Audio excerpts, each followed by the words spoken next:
পুত্র প্রচন্ড গোদার বন্ধু ওই ছাত্রীগণদের সঙ্গে তারা এই বর্ধপুরের দিকে পরিচয় আগম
राजकुमार राजकुमार आमी आसते पारी राजकुमार के কে আমাকে রাজকুমার রাজকুমার বলে চিৎকার করে আমি তো কাউকে দেখা পাচ্ছি না রাজকুমার আমি আসতে পারি রাজকুমার ও ব্রহ্মহংসী এসো ব্রহ্মহংসী এসো এই দেখো রাজকুমার তোমার জন্য আমি একটি অতি সুখবর নিয়ে এসেছি যে আমার সঙ্গে রয়েছে এখানে চিঠি, এই চিঠি দিয়া সব কিছু লেখা রয়েছে। এই নাও রাজকুমার, এই নাও চিঠি, তারপরে পৌঁছি, আমাকে দাও, আমাকে দাও। হ্যাঁ, এইবার আমি আছি রাজকুমার, এইবার আমি আছি, এইবার আমি আছি।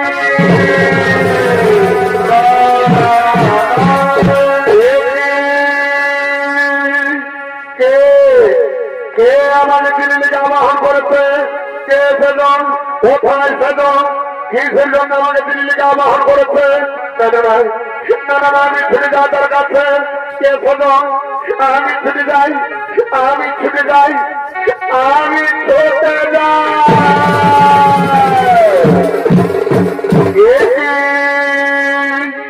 কে তুমি?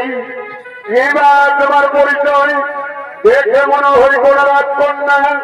হ্যাঁ বন্ধু, আমার পরিচয়, আমি হলাম রাজা মর্যাদামের একমাত্র কন্যা, নাম আমার গর্ভবতী। তাই তো বন্ধু, তোমার রথের প্রভাবে আমি যে তোমায় গোপনে ভালোবেসে ফেলেছি তোমার। আমি সেই ব্রহ্মহং থেকে দিয়েছি পাঠিয়েছি, আমি সেই রাজকন্যা। একে তুমি ভুল করছো রাজকন্যা, একে তুমি ভুল করছো। হ্যাঁ বন্ধু, ভালোবাসা যদি কোন অপরাধ হয় বন্ধু, তাহলে তুমি আমাকে ক্ষমা করো বন্ধু, তুমি আমাকে ক্ষমা করো। হে প্রভাবতী, হে প্রভাবতী, তা না হই আমি মেনে নিলাম।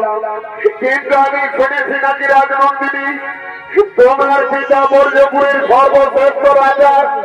যদি তোমার আমার গোপন প্রেম অস্বীকার করে, তাহলে তুমি কথা দাও রাজনন্দিনী, আমাকে তুমি কোনদিন ভুলে যাবে না তো?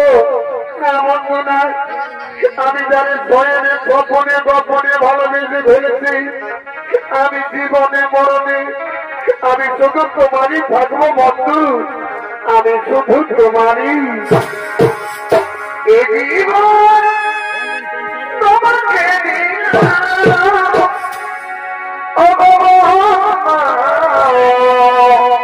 বারে ভাই, তুমি শুধু বারে বল। আচ্ছা ভাই, তুমি শুধু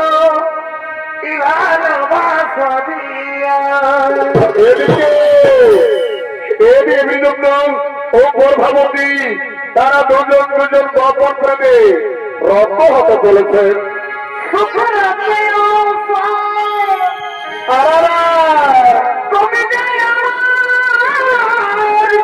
আরে ভাই,